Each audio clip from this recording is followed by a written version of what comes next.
വിശുദ്ധ അൽഫോൻസാമ്മയുടെ തിരുനാൾ ദിനമാണെന്ന്. ആയിരക്കണക്കിന് ഭക്തർ ഈ ദിവസങ്ങളിലെല്ലാം ഇവിടെ വരികയും പരിശുദ്ധ കുർബാനയിൽ പങ്കെടുക്കുകയും പരിശുദ്ധ കുമ്പസാരം എന്ന കുദാശ സ്വീകരിക്കുകയുമെല്ലാം ചെയ്തു.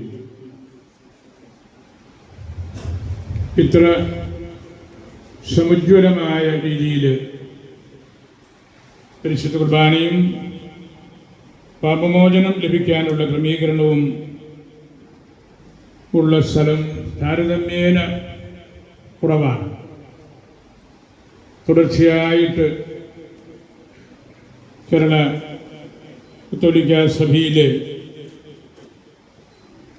3 വ്യക്തിസഭകളിലുംപ്പെട്ട സഭാതലവന്മാർ, പിതാക്കന്മാരെല്ലാം മാറി മാറി വന്ന് പരിശുദ്ധ കുർബാന ഇവിടെ അർപ്പിച്ചു. എല്ലാം ക്രമബദ്ധമായ രീതിയിൽ മുൻകൂട്ടി ഒരുക്കപ്പെട്ടിരുന്ന സ്ഥലമായിരുന്നു അത്. അതിൻ്റെ പൂർത്തീകരണമായിട്ടാണ് ഇന്ന് 10:30 മണിക്ക് നമ്മളുടെ മേജർ ആർച്ച് ബിഷപ്പ് റഫായേൽ തട്ടിൽ മെത്രാപ്പോലീത്ത പരിശുദ്ധ കുർബാന അർപ്പിച്ച് നമുക്ക് സന്ദേശം നൽകുന്നത്. അൽഫോൻസാമ്മയുടെ സ്വർഗ പ്രവേശനത്തിൻ്റെ 80ാം അനുസ്മരണമാണ്, വർഷമാണ് ഇന്ന്. 1946 മുതൽ 2026 വരെയുള്ള ആ ജീവിത കാലഘട്ടത്തിൽ അമ്മ നമ്മളോട് സംസാരിച്ച വഴികൾ വളരെ വ്യത്യസ്തമാണ്.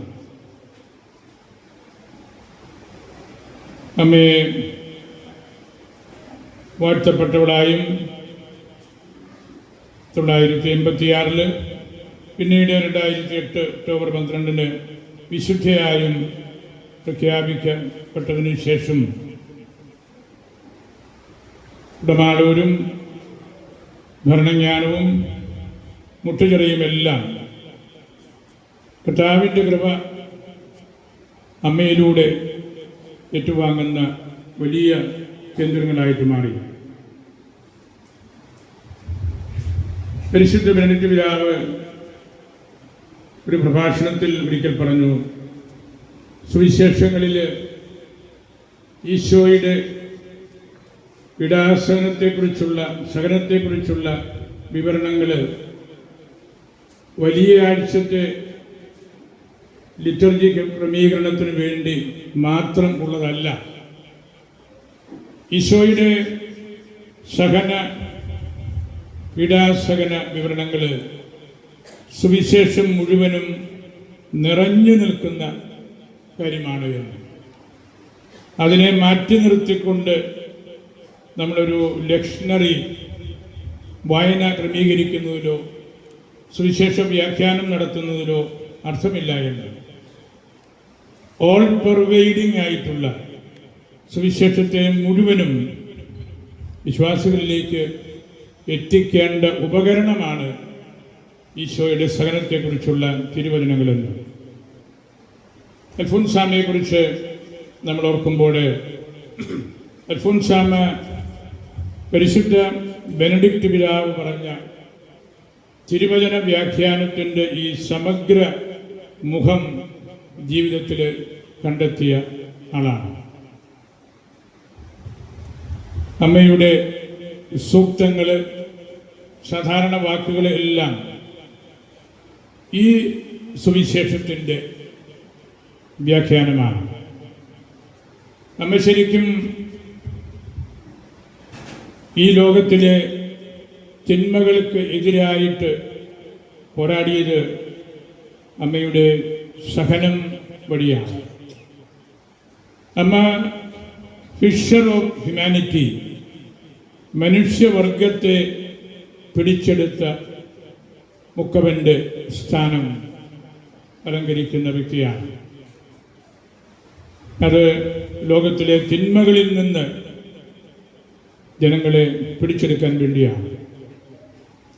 അതിനുവേണ്ടി അടിസ്ഥാനമായ കാര്യം നമ്മൾ കെരിഗ്മായിലേക്ക് പ്രവേശിക്കുക എന്നതാണ്, പ്രഘോഷണത്തിലേക്ക് പ്രവേശിക്കുക എന്നാണ്. തിരുവചനം നിരന്തരമായിട്ട് പ്രഘോഷിക്കപ്പെടേണ്ട ഇടമായിട്ട് ഇവിടെ മാറണം. പരിശുദ്ധ ലിയോ മാർപ്പാപ്പ സ്പെയിൻ സന്ദർശിച്ചപ്പോഴും ഊന്നൽ കൊടുത്ത് പറഞ്ഞ ഒരു കാര്യം, കെരിഗ്മായിലേക്ക് നമ്മളെല്ലാവരും നീങ്ങണം. സുവിശേഷ പ്രഘോഷണത്തിൻ്റെ അടിസ്ഥാനപരമായ സ്വഭാവത്തിലേക്ക് നമ്മൾ ഒന്നുകൂടെ ഇറങ്ങിച്ചെല്ലണം എന്ന്. അപ്പോൾ നമുക്ക് കുറെ കൂടെ സുവിശേഷത്തിൻ്റെ ആ സുന്ദരമായ മുഖം എടുത്ത് കാണിക്കാനായിട്ട് സാധിക്കും. പ്രൊഫ്യൂമി ദി വഞ്ചേല്ലോ എന്ന് ഇറ്റാലിയൻ ഭാഷയിൽ സുവിശേഷത്തിൻ്റെ ആത്മീയ സുഗന്ധം. ആ സുഗന്ധമാണ് അമ്മ നമ്മളിലൂടെ ജീവിതത്തിലൂടെ ഇന്നും ഇവിടെയും നമുക്ക് നൽകിക്കൊണ്ടിരിക്കുന്നത്. സുവിശേഷത്തിൻ്റെ സുഗന്ധം നമ്മൾ മറക്കാതിരിക്കാൻ ലിയോ മാർപ്പാപ്പ ആവർത്തിച്ച് പറഞ്ഞു, നമ്മൾ വിശുദ്ധന്മാരെ കൂട്ടുപിടിക്കണം. വിശുദ്ധന്മാരാണ് തിരുവചനം ജീവിതത്തിൽ പ്രാവർത്തികമാക്കിയത്. വളരെ ചെറുപ്പക്കാരായ രണ്ട് വ്യക്തികളെ വിശുദ്ധ പദവിയിലേക്ക് കൊണ്ടുവന്ന് ജോർജ് ഫ്രസാത്തിയും അക്യൂറ്റീസ് കാർലോയും ആ വിശുദ്ധ കുട്ടികളെ നാമകരണം ചെയ്തപ്പോൾ അവരെക്കുറിച്ച് പരിശുദ്ധ പിതാവ് പിന്നീട് പ്രസംഗിച്ചു. അവർ സ്വർഗവുമായുള്ള നമ്മുടെ ബന്ധത്തിൻ്റെ ഗുരുക്കന്മാരാണ്. ഈ കുട്ടികൾ സ്വർഗവുമായിട്ടുള്ള നമ്മുടെ ബന്ധത്തിൻ്റെ ഗുരുക്കന്മാരാണ്. മജിസ്ട്രി ദൽ റപ്പോർട്ടോ, സ്വർഗത്തിലേക്കുള്ള നമ്മുടെ പിടിവള്ളിയാണ്. ആ ഒരു വലിയ സത്യമാണ് അൽഫോൻസാമ്മ ഇവിടെ നമുക്ക് നൽകിക്കൊണ്ടിരിക്കുന്നത്. സ്വർഗത്തെ കാണാനായിട്ട് ദൈവത്തിങ്കിലേക്ക് നോക്കണം, കണ്ണുകൾ ഉയർത്തി നോക്കണം. ഒരു മാസം മുമ്പ് പരിശുദ്ധ പിതാവ് സ്പെയിനിൽ വന്നപ്പോഴും പ്രസംഗിച്ച കാര്യം ഹൃദയങ്ങൾ ഉയർത്തുക എന്നതായിരുന്നു. സൂർസും കോർദ, നമ്മുടെ ആരാധനാക്രമത്തിലെല്ലാം നിങ്ങളുടെ വിചാരങ്ങൾ ഉന്നതത്തിലേക്ക് ഉയരട്ടെ, ഹൃദയങ്ങൾ ഉയരട്ടെ എന്നുള്ള ആ പ്രാർത്ഥന തന്നെയാണത്. അവിടെ അന്ന് ലിയോ മാർപ്പാപ്പ പറഞ്ഞു, നമ്മൾ ഭയപ്പെടേണ്ടത് പാപം മാത്രമാണ്. ദൈവവുമായുള്ള നോട്ടത്തിൽ നമുക്ക് തടസ്സം നിൽക്കുന്നത് പാപം മാത്രമാണ്. മറ്റൊന്നിനും ആ നോട്ടത്തെ തടസ്സപ്പെടുത്താൻ പറ്റില്ല. വിശുദ്ധന്മാരാകാൻ കുട്ടികളെപ്പോലെ നിഷ്കളങ്കതയോടെ, എളിമയോടെ, ആത്മാർത്ഥതയോടെ ജീവിച്ചാൽ മാത്രം മതി എന്നും പരിശുദ്ധ പിതാവ് പറഞ്ഞ കാര്യം നമ്മൾ ഹൃദയത്തിലെടുക്കണം. സുവിശേഷം കൈമാറ്റം ചെയ്യുന്നത് വലിയൊരു ബുൾഡോസർ വർക്കല്ല, അതൊരു വിസ്പറിംഗ് ആണ്, മർമറിംഗ് അല്ല. മർമറിംഗ് കുറ്റപ്പെടുത്തലാണ്. വിസ്പറിംഗ് നല്ല കാര്യത്തെക്കുറിച്ച് അടുത്തിരിക്കുന്നവരുടെ ചെവിയിൽ പയ്യെ നമ്മൾ കൊടുക്കുന്ന ആ സന്ദേശമാണ്. അങ്ങനെ സുവിശേഷത്തിൻ്റെ വിസ്പറിങ്ങിലൂടെ നമുക്ക് ഈശോയുടെ ഹൃദയത്തിലേക്ക് കടക്കാനായിട്ട് സാധിക്കണം. സുവിശേഷം നമുക്ക് കേൾക്കാൻ ഏറ്റവും നല്ല അവസരമാണ് ഈ ഭരണജ്ഞാനം അൽഫോൻസ ഷ്രൈന്. മനുഷ്യവർഗത്തിൻ്റെ പുളിമാവായിട്ട് നിൽക്കേണ്ട ഇടമാണിത്.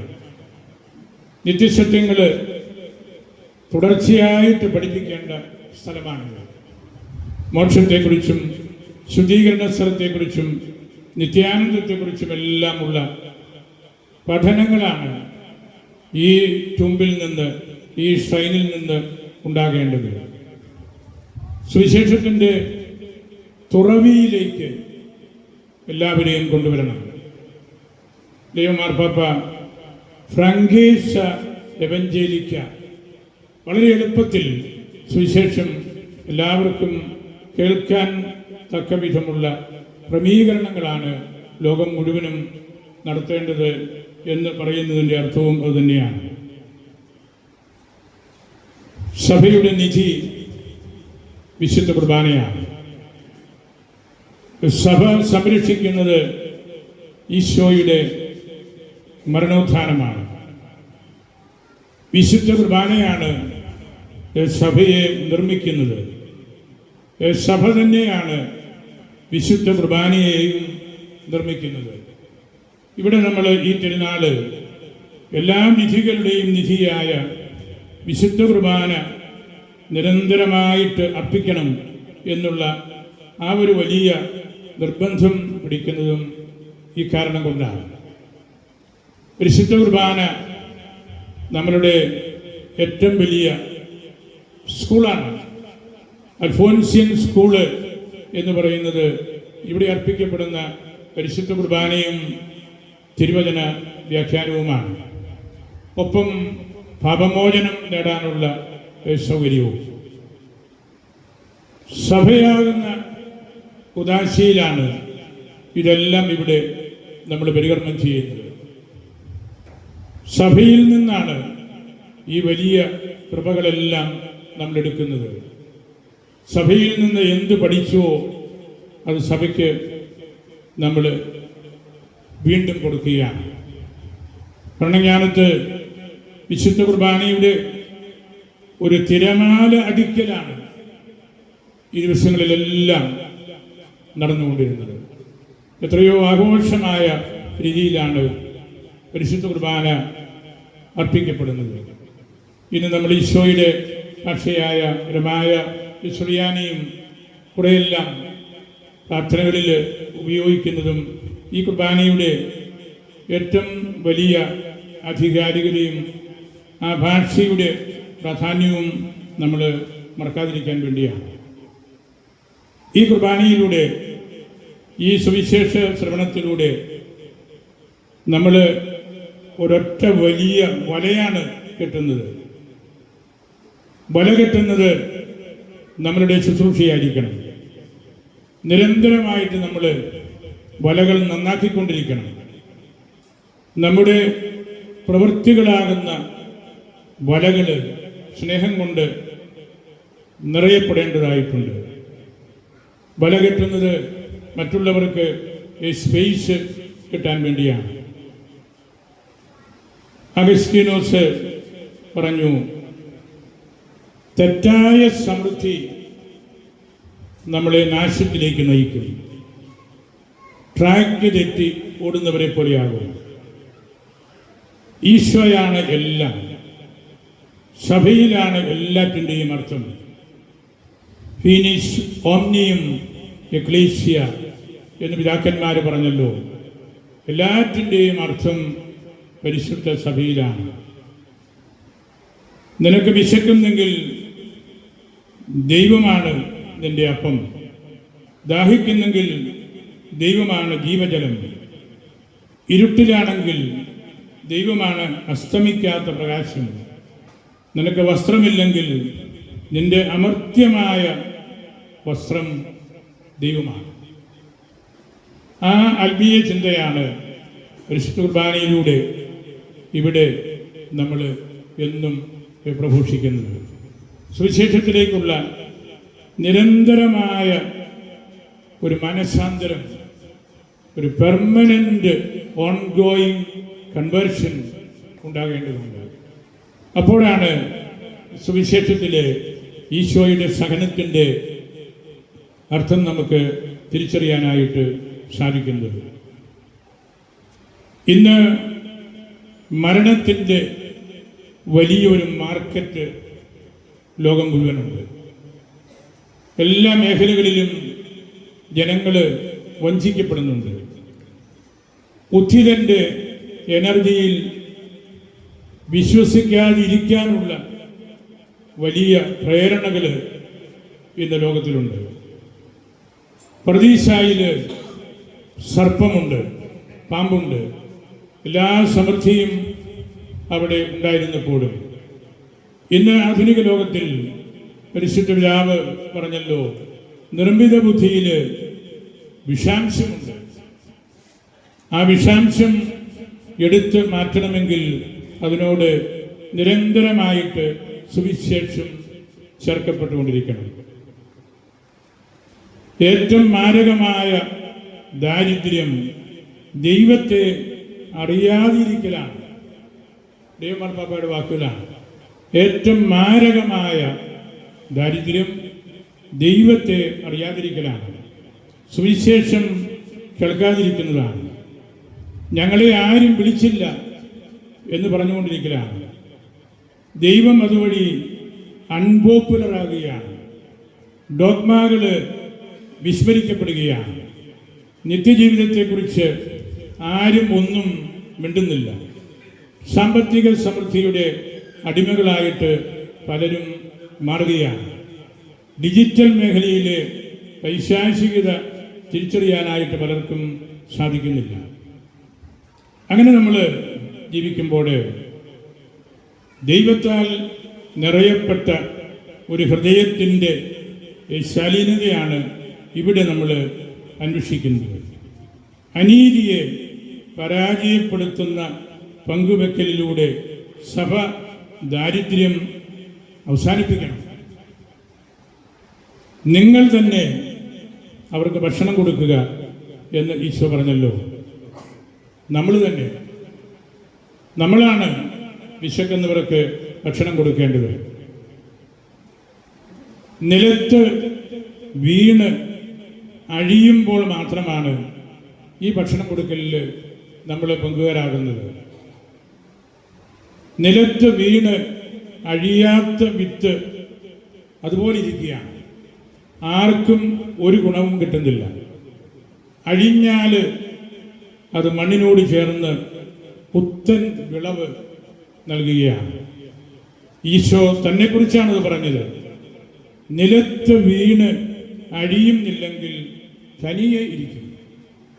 ഈശോ നിലത്ത് വീണ് അഴിഞ്ഞവനാണ്, സഹനം ഏറ്റുവാങ്ങിയവനാണ്.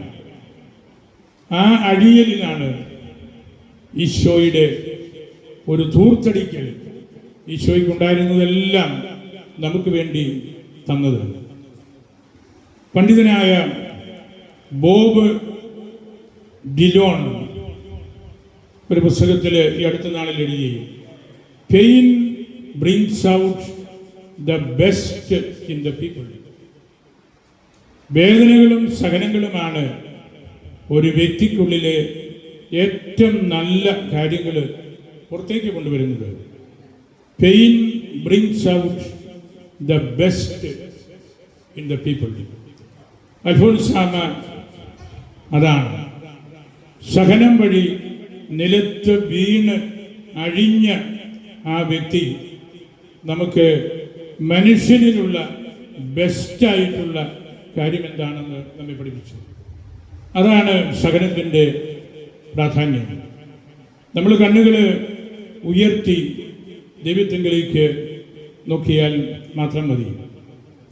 അതിന് നമ്മൾ നിരന്തരമായിട്ട് പ്രഘോഷണം നടത്തണം. ദൈവവചനത്തെക്കുറിച്ച് പറയണം. വിതയും കൊയ്ത്തും ഒന്നിച്ച് നടക്കേണ്ടതാണ്. ഈ ശിഷ്യന്മാരോട് ആ കാര്യം പറഞ്ഞപ്പോൾ അവർ പറഞ്ഞല്ലോ, 4 മാസം കഴിയുമ്പോൾ വിളവെടുക്കാറാകും.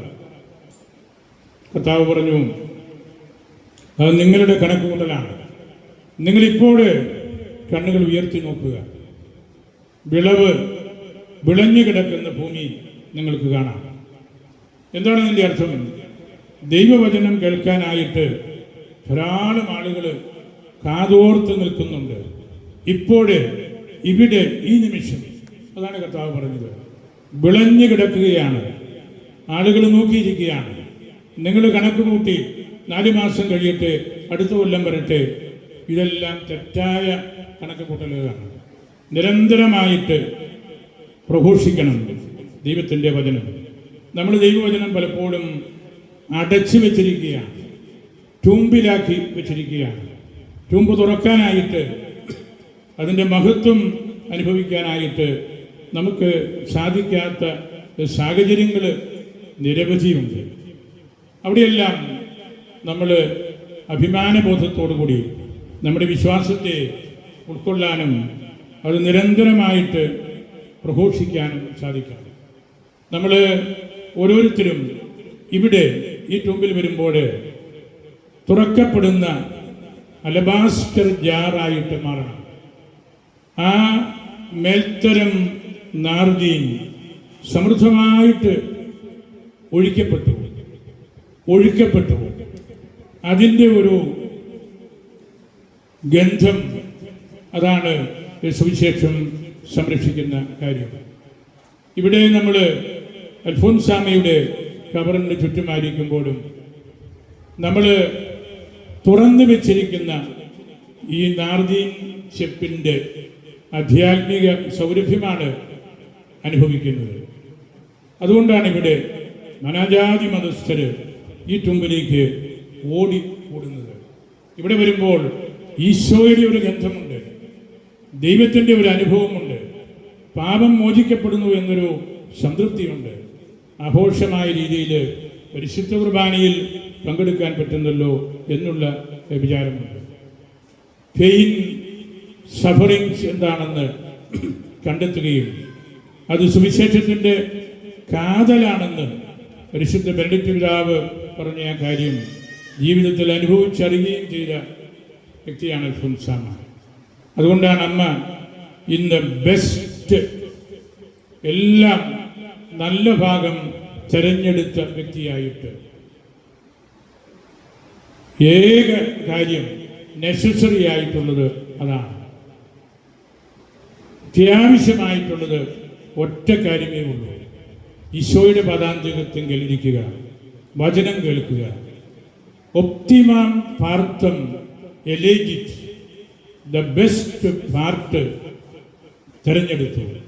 ഈശോയെ കേൾക്കുമ്പോൾ, ഈശോയുടെ അടുത്തായിരിക്കുമ്പോൾ, ഈ പുണ്യഖബറിൻ്റെ ചുറ്റുമായിരിക്കുമ്പോഴും അതാണ് നമ്മൾ ഇന്ന് ഈ പ്രഭാതത്തിൽ ബെസ്റ്റായിട്ടുള്ള ഒരു തീരുമാനം എടുത്തതാണ്. ഇവിടെ വന്ന് ഈ ഖബറങ്കിലിരുന്ന് പ്രാർത്ഥിച്ച് ദൈവവുമായിട്ട് നമുക്ക് വർത്തമാനം പറയണമെന്നുള്ള ആ കാര്യം. അപ്പോൾ നമുക്ക് ജീവിതത്തിൻ്റെ വേദനകളുടെയും ദുഃഖങ്ങളുടെയും എല്ലാം അർത്ഥം മനസ്സിലാകും.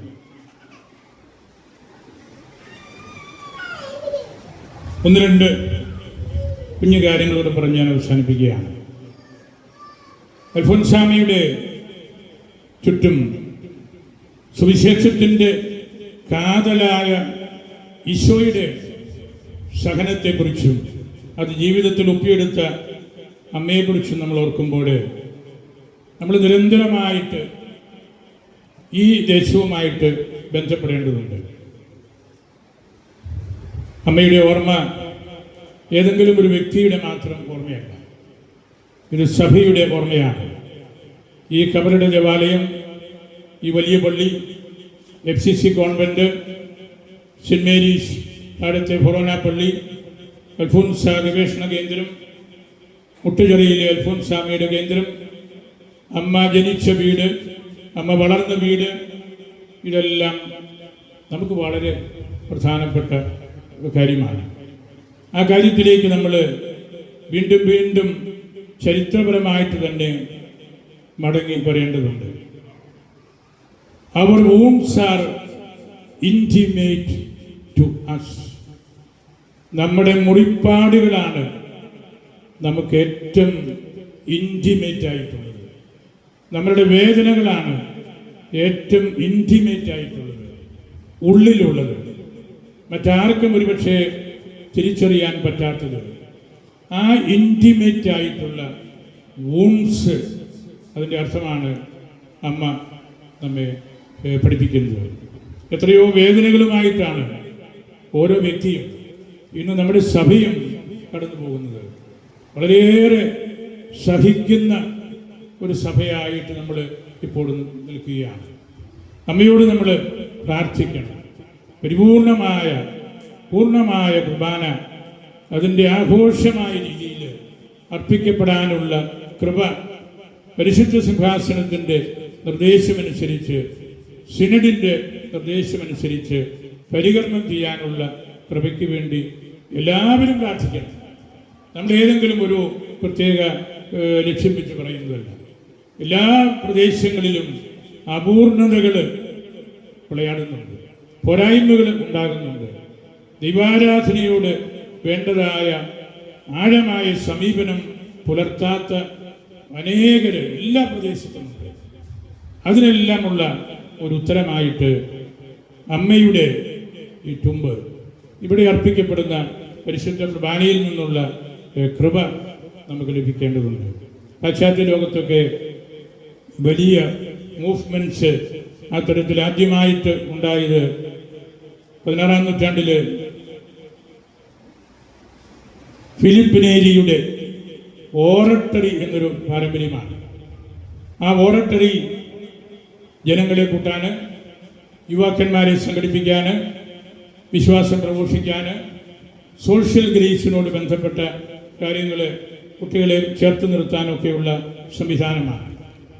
അത് റോമിൽ ഇന്നും ശക്തമായിട്ട് ഫിലിപ്പ് നേരിയുടെ പേരിലും മറ്റനേക സ്ഥലത്തുമുണ്ട്. ഇംഗ്ലണ്ടിൽ ബർമിംഗ്ഹാമിൽ വിശുദ്ധനായ ജോൺ ഹെൻറി ന്യൂമാൻ്റെ വലിയൊരു ഓറട്ടറി ഉണ്ട്. വലിയൊരു മൂവ്മെൻറ്റ്, ഓക്സ്ഫോർഡ് മൂവ്മെൻ്റ് എന്ന പേരിൽ, ന്യൂമാൻ്റെ പേരിൽ അന്നും ഇന്നും അത് ദൈവശാസ്ത്രത്തിൻ്റെ ആഴങ്ങളിലേക്ക് നീങ്ങാനുള്ള ഒരു മൂവ്മെൻ്റ് ആയിരുന്നു. 19-ാം നൂറ്റാണ്ടിൽ ഡോൺ ബോസ്കോയുടെ നേതൃത്വത്തിൽ യുവജനങ്ങളുടെ ശുശ്രൂഷയ്ക്ക് വേണ്ടിയുള്ള വലിയ മുന്നേറ്റങ്ങൾ നടന്നു. അതെല്ലാം സഭയുടെ ചരിത്രത്തിൽ, പ്രത്യേകിച്ചും പാശ്ചാത്യ സഭയുടെ ഉത്തരവാദിത്വത്തിൽ നമ്മൾ കാണുന്ന, നമ്മളും അതിൽ ഒരു പരിധിവരെയൊക്കെ പല വേദികളിലും പങ്കുകൊണ്ട് നിൽക്കുന്നവരുമാണ്. നമുക്കങ്ങനെയുള്ള ചില കോൺസെൻട്രേഷൻ ഇവിടെയും ഉണ്ടാകണം. നമ്മുടെ രൂപതയുടെ ഏറ്റവും വലിയ സമ്പത്താണ് നമ്മുടെ മ്യൂസിയം. ആയിരക്കണക്കിന് പുരാതനവും ആധുനികവുമായ കാര്യങ്ങളുള്ള മ്യൂസിയമാണ്. ആ മ്യൂസിയം ഇവിടെ അൽഫോൻസ ഷ്രൈനിൻ്റെ ഉത്തരവാദിത്വത്തിൽ നമ്മളടുത്ത മാസം ഇവിടേക്ക് മാറ്റുകയാണ്. അത് വലിയൊരു മൂവ്മെൻ്റായിരിക്കും. വർഷങ്ങളായിട്ട് നമ്മുടെ രൂപത കളക്ട് ചെയ്ത എല്ലാ കാര്യങ്ങളും ഇവിടേക്ക് വരുമ്പോൾ അത് ഈ അൽഫോൻസിയൻ സ്പിരിച്വാലിറ്റിയുടെ ഒരു ലീപ്പിന്, മുൻപോട്ടുള്ള നടത്തിപ്പിനും കാരണമാകും എന്നെനിക്ക് ഉറപ്പുണ്ട്. ഇത് ഫ്രാൻസിസ് അസീസിയുടെ വർഷം കൂടിയാണ്. പരിശുദ്ധ പിതാവ് വലിയ പ്രാർത്ഥനയ്ക്ക് ശേഷം എടുത്തിയ ഒരു തീരുമാനമാണത്. നമ്മളും അൽഫോൻസാമയും ഈ ഫ്രാൻസിസ്കൻ ട്രഡീഷനിലാണല്ലോ നിൽക്കുന്നത്. അതൊരു മൂവ്മെൻ്റായിട്ട് ലോകം മുഴുവൻ വരാൻ വേണ്ടിയാണ് പരിശുദ്ധ പിതാവ് അസീസിയിലെ ഫ്രാൻസിസിൻ്റെയും ക്ലാരപ്പൊണ്ണുവിധിയുടെയും എല്ലാം കാര്യങ്ങൾ കൂന്നൽ കൊടുക്കുന്നത്. അൽഫോൻസാമയും പുളൈത്താമയും എല്ലാം ആ ഒരു വഴിയിൽ നിൽക്കുന്ന ആളുകളാണ്. അതുകൊണ്ട് എനിക്ക് പറയാനുള്ളത്, അൽഫോൻസാമയുടെ ഈ കേന്ദ്രം ബഹുമാനപ്പെട്ട റക്തച്ചന് വലിയ സാമർഥ്യത്തോടെ അതെല്ലാം സ്വരുക്കൂട്ടി ഒരു കാലത്തും കാണാത്ത വിധത്തിൽ ഭംഗിയാക്കിയിട്ടുണ്ട്. എങ്കിലും നമുക്ക് ഇവിടെ ഞാൻ പറയും ഒരു മർത്ത് അൽഫോൻസ ബേസ് കാറോസൂത്ത പരിശുദ്ധ അൽഫോൻസാമയുടെ ഒരു പ്രഘോഷണ ഭവനമായിട്ട് ഇത് മാറണം. ബേസ് എന്ന് പറഞ്ഞാൽ വീട് ആണ്, കറോസൂത്ത പ്രഘോഷണമാണ്. അമ്മയുടെ ഒരു പ്രഘോഷണ ഭവനമായിട്ട് ഇതിനെ നമ്മൾ രൂപാന്തരപ്പെടുത്തുമ്പോൾ അതെല്ലാ ഓറട്ടറികളെക്കാളും എക്ലീസിയലായിട്ടും ലിറ്റർജിക്കലായിട്ടും ബിബ്ലിക്കലായിട്ടും റൂട്ടഡായിട്ടുള്ള ഒരു കാര്യമായിരിക്കും. അത് പൗരസ്ത്യ സഭകൾക്ക് തന്നെ വലിയൊരു മുതൽക്കൂട്ടാകുമെന്ന് ഞാൻ കരുതുകയാണ്. നമ്മളിവിടെ 2 മാസത്തിനുള്ളിൽ പൂർണ്ണമായിട്ട് രൂപകൽപ്പന ചെയ്യുന്ന മ്യൂസിയവും ഈ ഒരു വലിയ അംബ്രല്ല പോലെ നിൽക്കേണ്ട ഈ സംവിധാനം ബേസ് കാറോസുത്ത മർത്ത് അൽഫോൻസ പരിശുദ്ധ അൽഫോൻസാമയുടെ പ്രഘോഷണ വീട് ആയിട്ട് ഈ ദേശം മുഴുവൻ നമുക്ക് മാറ്റിയെടുക്കണം. അത് സഭയ്ക്ക് ആധികാരികമായ വിശുദ്ധിയും ആത്മീയ മുന്നേറ്റവും ഐക്യവും നൽകും എന്നത് നമുക്ക് ഉറപ്പായ കാര്യമാണ്. നമുക്ക് ഈ വർഷത്തിൽ ഫ്രാൻസിസ് അസീസിയെ പ്രത്യേകമായിട്ട് ഓർക്കുന്ന ആ നാളുകളിൽ ഇവിടം അമ്മയുടെ ഈ കേന്ദ്രം നിരന്തരമായിട്ട് വചന പ്രഘോഷണം നടത്തി പരിശുദ്ധ മെൽഡിറ്റ് പിതാവ് പറഞ്ഞതുപോലെ സുവിശേഷം മുഴുവനും നിറഞ്ഞു നിൽക്കുന്ന ആ സഹനത്തിൻ്റെ സുവിശേഷം, അതിലൂടെ ദ ബെസ്റ്റ് ആയിട്ടുള്ള കാര്യം ഓരോ വ്യക്തിയിൽ നിന്നും പുറത്തെടുക്കാനും അങ്ങനെ ഹൃദയ സമാധാനം കിട്ടുവാനുമായിട്ട് നമുക്ക് നിരന്തരമായിട്ട് പരിശ്രമിക്കാം. ഈ പ്രഘോഷണ ഭവനം ഇപ്പോഴും അതുപോലെയുള്ള പ്രവൃത്തികളാണ് ഇവിടെ ബഹുമാനപ്പെട്ട അധ്യക്ഷൻ്റെ ശുശ്രൂഷയിൽ നടന്നുകൊണ്ടിരിക്കുന്നത്. എങ്കിലും നമുക്ക് കൂടുതൽ ഏകാഗ്രതയും താപസഗുണവും സ്വത്വാത്മക ഭാവങ്ങളും പ്രാർത്ഥനാ മന്ത്രങ്ങളും നിരന്തര വചന പഠനവും എപ്പോഴുമുള്ള പരിശുദ്ധ കുർബാനയുടെ ആഘോഷമായ സമർപ്പണവും നമ്മളുടെ സഭയെ റീവലുറൈസ് ചെയ്യും, ഒരു പുത്തൻ ഉണർവ് കൊടുക്കും എന്ന് നമുക്ക് എല്ലാവർക്കും ഉറപ്പുണ്ട്. അതിനുള്ള അടിയുറച്ച തീരുമാനമായിരിക്കണം നമ്മുടെ ഈ തിരുനാൾ ആഘോഷം. ഞാൻ പ്രിയപ്പെട്ട അധ്യക്ഷനെ പ്രത്യേകമായിട്ട് ഹൃദയത്തിൽ ഓർത്ത് നന്ദി പറയുകയാണ്. അദ്ദേഹത്തിൻ്റെ പഠിപ്പും വിശുദ്ധിയും സ്വഭാവമേന്മയും മികവും എല്ലാമാണ് ഈ തിരുനാളും ഈ പ്രദേശവുമെല്ലാം ഇതുപോലെ ഐക്യത്തിൽ കൊണ്ടുപോകാൻ സാധിക്കുന്നത്. അച്ഛനോട് പറഞ്ഞതുപോലെ 13 അച്ഛന്മാരിവിടെയുണ്ട്. അച്ഛൻ്റെ കൂട്ടത്തിൽ 12 അച്ഛന്മാരെ കൂടെ അഡ്മിനിസ്ട്രേറ്ററായിട്ടും വൈസ് സെക്രട്ടറിമാരായിട്ടും സ്പിരിച്വൽ ഫാദേഴ്സായിട്ടും കൊടുത്തിരിക്കുകയാണ്. അങ്ങനെ 13 അച്ഛന്മാരുടെ പ്രവർത്തനത്തിൻ്റെ നിരന്തരമായ പ്രവർത്തനത്തിൻ്റെ ഫലമാണിത്.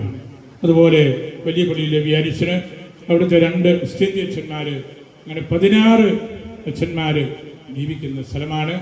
അതോടൊപ്പം നമ്മുടെ ഭരണജ്ഞാനം FCC provincial, Pala FCC provincial, CCയുടെ എറണാകുളമ്മ, അവരുടെ എല്ലാം സാന്നിധ്യവും സഹകരണവും എപ്പോഴും ഇവിടെയുണ്ട്.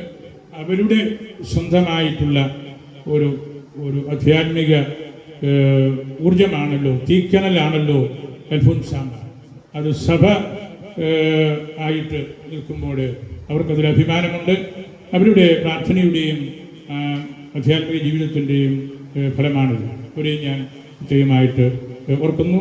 ഇവിടെ ഈ നാടുകളിൽ വന്ന നിരവധിയായ ആയിരക്കണക്കിന് ആളുകളെ, വിശ്വാസികളെ, ഇതര മതസ്ഥരെയും ഹൃദയത്തിൽ സൂക്ഷിക്കുന്നു. ഈ കുർബാനയിൽ പങ്കെടുക്കുന്ന അച്ഛന്മാരെ, പ്രത്യേകിച്ച് നമ്മുടെ ജോബി കാപ്പിപ്പറമ്പിൽ അച്ഛന് MST നമ്മുടെ കൂട്ടത്തിൽ കുർബാനയിലുണ്ട്. അച്ഛനിപ്പോൾ സ്പെയിനിലാണ്. അച്ഛൻ്റെ ക്ഷണപ്രകാരമാണ് ഞാനും സെക്രട്ടറി അച്ഛനും 1 മാസം മുമ്പ് സ്പെയിനിൽ പരിശുദ്ധ ലയോ മാർപ്പാപ്പ ആശീർവദിച്ച ആ വലിയ പള്ളിയുടെ അവിടുത്തെ ഈശോയുടെ രൂപത്തിൻ്റെ ടവറിൻ്റെ എല്ലാം കാര്യത്തിൽ പങ്കെടുക്കാനായിട്ടിടയായത്. അച്ഛൻ നമ്മുടെ കലാകാരനാണ്. ആ സ്നേഹം അച്ഛൻ ആ പള്ളിയുടെ അസ്ഥ്യന്തിയും അവിടുത്തെ വലിയൊരു കാര്യസ്ഥനമാണ്. പിന്നെ സ്പാനിഷ്, കത്തലാന ഭാഷകളെല്ലാം നന്നായിട്ടറിയാം. ആ വലിയ 10 ലക്ഷം ആളുകൾ പങ്കെടുത്ത പ്രോഗ്രാമാണിത്. പരിശുദ്ധപിതാവ് സ്പെയിനിൽ ബർസലോണയിൽ വന്നപ്പോൾ അതിൽ ഞാനും കൂടി ഉണ്ടായിരിക്കണം, ഞാനും വടക്കേൽ പിതാവും ഒക്കെ വേണമെന്ന് അച്ഛന് നിർബന്ധമുണ്ടായിരുന്നു. അങ്ങനെ അച്ഛൻ്റെ ആ വലിയ കരുതൽ സ്നേഹത്തോടെ ഞാൻ ഓർക്കുകയാണ്. അദ്ദേഹത്തിൻ്റെ സാധാരണമായ ഭാഷാ മികവും ദൈവം കൊടുത്ത കരിസ്മാത്താകൽ വ്യത്യസ്തമായ താലന്തുകളുമെല്ലാം അവിടെ ചെന്ന് നേരിൽ കണ്ട് മനസ്സിലാക്കാൻ എനിക്ക് സാധിച്ചു. അച്ഛനി കുർബാനയിൽ നമ്മുടെ കൂട്ടത്തിലുള്ളത് ദൈവം തന്ന വലിയ അനുഗ്രഹമായിട്ട് ഞാൻ കരുതുന്നു. എല്ലാ അനുഗ്രഹങ്ങളും ഈശോയിൽ നിന്നാണ്. ആ അനുഗ്രഹവും ആ കൃപയും ഏറ്റുവാങ്ങാനുള്ള വഴിയാണ്, മാർഗമാണ് അൽഫോൻസാമ്മയോട് മാധ്യസ്ഥം പ്രാർത്ഥിക്കണം.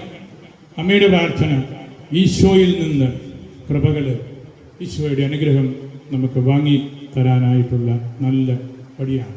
നിങ്ങളുടെ എല്ലാവരെയും ഒരിക്കൽ കൂടെ പരിശുദ്ധ അൽഫോൻസാമ്മയ്ക്ക് സമർപ്പിച്ച് എൻ്റെ വാക്കുകൾ